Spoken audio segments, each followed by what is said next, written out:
Today we are going to see how those separate pieces of a puzzle from the game Indiana Jones and the Great Circle are used to create some of the best video game environments in modern AAA. By the end of this video, you will know exactly how to create portfolio projects that will get you noticed by hiring managers. You will see that this entire game has been built using the basic techniques of modern environment art, modular kits, trim sheets, and then material layering, decals, and then everything comes together. But with all those similar assets from modular kits, many students and younger artists are wondering how to break the repetition. There are many options that will be shown during this video, so let's get right to it. Let's dive into our main topic, the modular building kit workflow.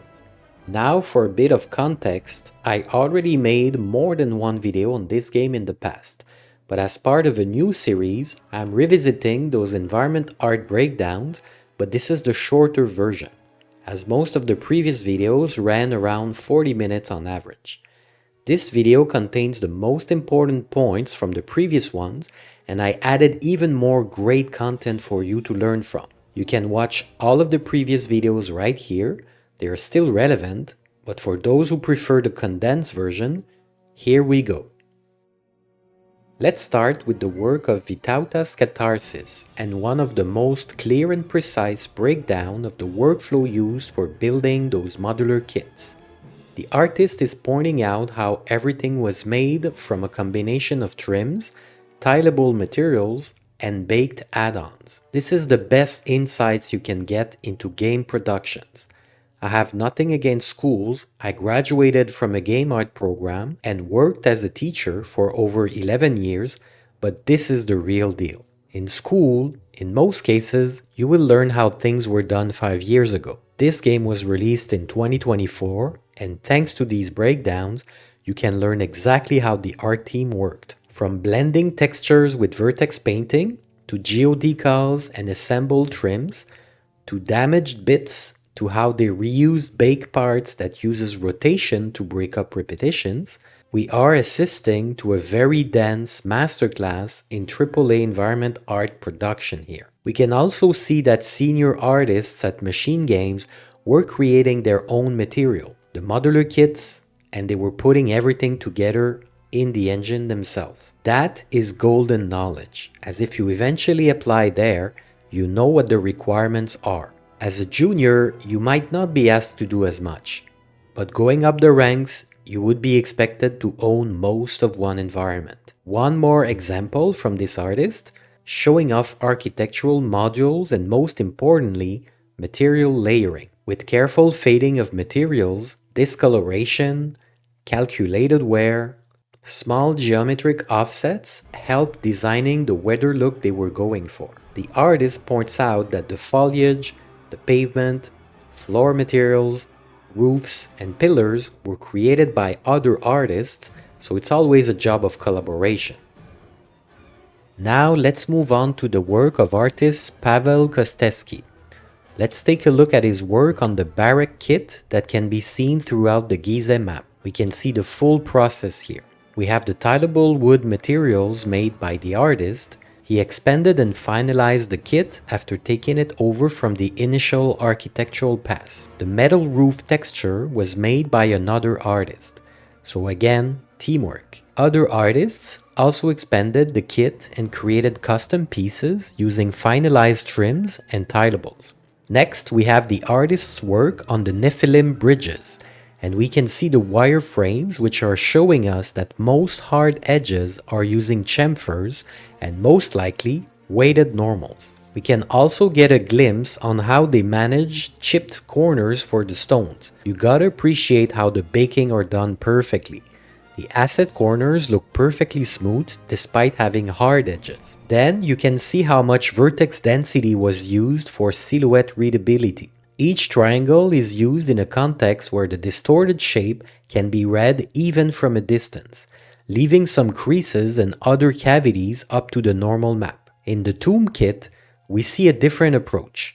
Using trim profiles, wall tilables, and leveraging a decal sheet, this is how you get a consistent kit that doesn't look like it's using the same texture set. We have to note the presentation on this breakdown, which is extremely precise and easy to understand for anyone who might need to use some of those kits. This is extremely solid documentation and is also considered great communication.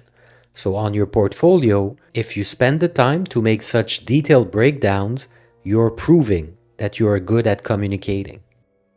Now let's move on to the work of artist Antonio Figueiredo, who worked on the Vatican Belvedere. He's showing us how the Belvedere kit was created. Each facade was split in 4 sections for optimization purposes. The artist created all the trims, texture, and assets that were used in the exterior kits for the Vatican. And here is the Vatican Borgia interior kit. The wood trims were made by another artist, and the tileable textures were created by several other artists too. The artist used vertex painting to add variations and created some brick meshes for the broken parts.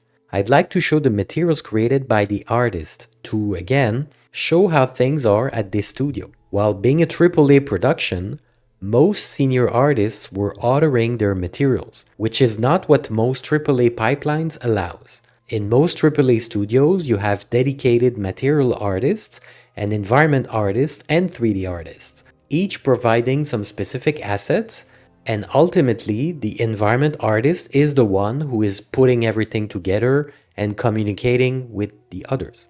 But in this case, interestingly, most environment artists are allowed to make materials, assets, kits, and put everything together.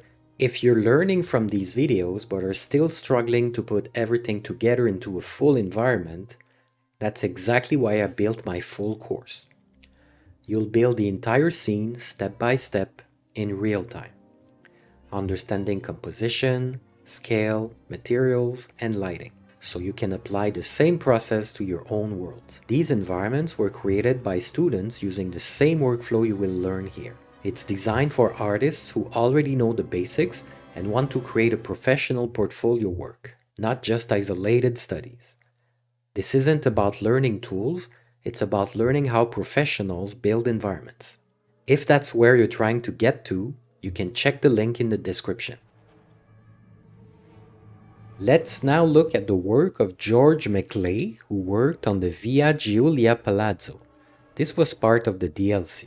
The artist worked on module creation and updates, level architecture, material creation and blends, decals and geo-decals creation and application, and on set dressing. So about geo-decals or geometric decals, I want to make sure everyone knows what we are talking about. As we see here from a video from another channel, I will put the link in the description, it is usually used on terrain as it can be procedurally generated, but more interestingly, it snaps on complex meshes to work under any conditions. But here, the artist is showing us how those were used. We can see it here with the red overlay. The decal might be using displacement or parallax occlusion mapping, and it is breaking the hard edge that we can see between the window and the wall. Next, material blending done with vertex painting, and finally, stamp decals, or what most people just call decals. So, outside of the geo-decal, everything is standard and most school graduates have been taught these techniques, but this is brought to a masterful level. I wanted to include the work of Thomas Carter here because, by taking a quick look at his portfolio on ArtStation, we can see many environments from the game and many material authoring. This seems to be the standard at MachineGames, as most senior artists are called upon to do so. Here, we can see some beautiful baked trims created for the Apostolic Palace. And here, I wanted to show how the Ventura's office was made. Once again, by creating a modular building kit. The artist worked on this kit from blockout to final modeling, materials and dressing with support from another artist. I'm happy to introduce a new partner of the channel, Bundle Foundry. You can get several tutorials for a very good price here. The current bundle that is still available is called Become a 3D Artist Mega Tutorial Bundle. Several bundles just launched. You want to check this out. Check out the price also. This is great value. This is a great opportunity to level up your skills at a great price. Links to the bundles will be in the description. And the best for last, or some very interesting knowledge shared right here. From the artist Pawel Kostecki, whose work we saw earlier, I made a longer video on this topic, but I wanted to give a brief overview here, so if some of you are interested in a longer version with more explanation, you can find that video on the channel. So this is the answer to how do we texture large surfaces. That's a question that is on most school graduates and many young artists' mind. There's no shame in not knowing how to do this, as you won't really run into something like this while attending school. So essentially, the artist is introducing a custom mesh decal, something you will not find on Megascans. You will need to make it yourself. There is also an intersection decal to help blend large surfaces that will intersect inside modules. Now, to make the similar pieces work together, when they are put next to each other, the artist is showing how he used the mesh decal alpha, and that's the great trick that makes everything work together. And as you can see, once put next to each other, this works very well. If you look very carefully, you will see some repetitions, but for most gamers, they won't be able to tell.